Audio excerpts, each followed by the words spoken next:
महिला अभी अभी जागी थी और उसने खुद को अपने बॉयफ्रेंड की दादी के घर में पाया। पता चला कि उसकी दादी को डर था कि वह परिवार की बदनामी कर देगी, इसलिए उन्होंने मांग की कि महिला एक अमीर परिवार के नियम सीखे। महिला ने ऊपर से हाँ कह दिया, लेकिन फिर आंखें खुली रखते हुए ही सो गई। उसकी खर्राटों की आवाज सुनकर दादी ने गुस्से में मेज पर जोर से हाथ मारा, जिससे वह घबराकर जाग गई। लेकिन उसे लगा कि लेक्चर खत्म हो गया है, इसलिए उसने चप्पल पहनी और घर जाने की तैयारी करने लगी। दादी और सौतेली माँ तुरंत उसके पीछे आ गई और कहने लगी कि महिला को उनका कोई सम्मान नहीं है, इसलिए उसे घुटनों के बल बैठकर माफी मांगनी होगी। महिला ने तुरंत पलटकर कहा कि उन्हें उसे घुटनों पर बैठाने का कोई हक नहीं है। बूढ़ी औरत गुस्से से लगभग बेहोश होने वाली थी और सौतेली माँ ने नौकरों को महिला को पारिवारिक सजा देने का आदेश दिया। यह सुनकर बॉयफ्रेंड की बहन तुरंत उसके लिए घुटनों पर बैठकर विनती करने लगी। अपने ऊपर कंट्रोल बर्दाश्त न कर पाने वाली महिला ने उसकी बहन का हाथ पकड़ा और वहां से निकलने की कोशिश की, लेकिन नौकरों ने रास्ता रोक लिया। तभी एक और नौकर बर्फ से भरा टब लेकर आया और सौतेली माँ ने महिला को बर्फ पर घुटने टेकने का आदेश दिया। तब महिला को आखिर समझ आया कि उसके बॉयफ्रेंड के घुटने में पुरानी चोट क्यों थी। इससे भी ज्यादा हैरानी की बात यह थी कि उसका बॉयफ्रेंड एक बार चुपके से अपनी माँ की कब्र पर श्रद्धांजलि देने गया था और इसके लिए भी दादी ने उसे बर्फ पर घुटने टेकने की सजा दी थी। सौतेली माँ की यह वजह सुनकर महिला गुस्से में चिल्लाई कि उनमें इंसानियत नाम की कोई चीज नहीं है, लेकिन अगले ही पल नौकरों के एक समूह ने उसे पकड़ लिया और जबरदस्ती घुटनों पर बैठाने की कोशिश करने लगे। तभी महिला का बॉयफ्रेंड वहां पहुंच गया। उसने तुरंत उसके आसपास के सभी नौकरों को भगा दिया, उसका हाथ पकड़ा और उसे घर ले जाने की कोशिश की, लेकिन दादी ने उसकी माँ की निशानी का हवाला देकर उसे धमकाया और कहा कि आज महिला को सजा जरूर मिलेगी। उस निशानी को वापस पाने के लिए उसने उसका हाथ छोड़ दिया और कहा कि क्योंकि वह परिवार का हिस्सा नहीं है, इसलिए सजा उसे खुद भुगतनी चाहिए। अपने बॉयफ्रेंड को घुटनों पर बैठने के लिए तैयार होते देख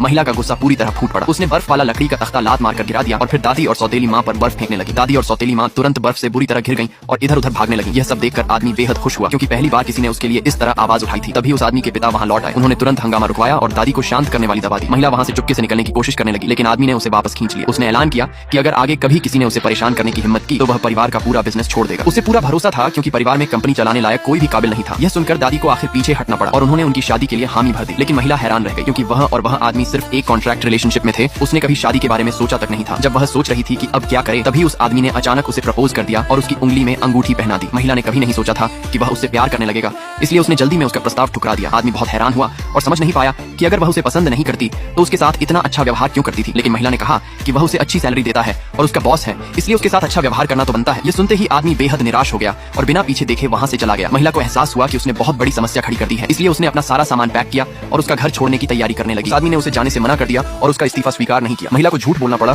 कि वह अपनी शादी के लिए अपने गांव वापस जा रही है। ये सुनकर आदमी गहरे सदमे में चला गया और उसे तुरंत लगा कि उसका प्रपोजल उसके लिए सिर्फ एक मजाक था, इसलिए उसने अपने दुख को दबा लिया और उसे जाने दिया। जब महिला को लगा कि उनका रिश्ता खत्म होने वाला है, तभी अचानक उस आदमी की दादी उससे मिलने आ गई। वह हैरान रह गई, क्योंकि उसकी दादी हमेशा उससे नफरत करती थी। फिर भी अब वे उसके घर के बाहर खड़ी होकर दरवाजा खोलने की विनती कर रही थी। और भी अजीब बात यह थी कि अंदर आने के बाद दादी ने उसे बिल्कुल भी नीचा नहीं दिखाया, बल्कि पूछा कि वह हाल ही में कैसी थी। महिला असहज महसूस कर रही थी, क्योंकि उसे समझ नहीं आ रहा था कि उस बूढ़ी औरत के साथ कैसे पेश आए जिसने हमेशा उसे सताया था। उसी समय दादी अचानक बोली कि वह चाहती है कि वह फिर से उस आदमी के साथ रिश्ता जोड़ ले। महिला ने तुरंत मना कर दिया और कहा कि वह पहले ही नौकरी छोड़ चुकी है और अगर दादी उसे पैसे का लालच भी देंगी तब भी वह नहीं मानेगी। अचानक दादी रोने लगी और बोली कि उनका परिवार दिवालिया हो चुका है और अब उनके पास उसे लालच देने के लिए पैसे भी नहीं। असल में उनके अलग होने के बाद आदमी ने अपनी सारी गलतियों का दोष अपनी दादी पर डाल दिया था। उसे लगा कि दादी द्वारा हमेशा महिला की हैसियत को नीचा दिखाने की वजह से ही वह खुद को उसके लायक नहीं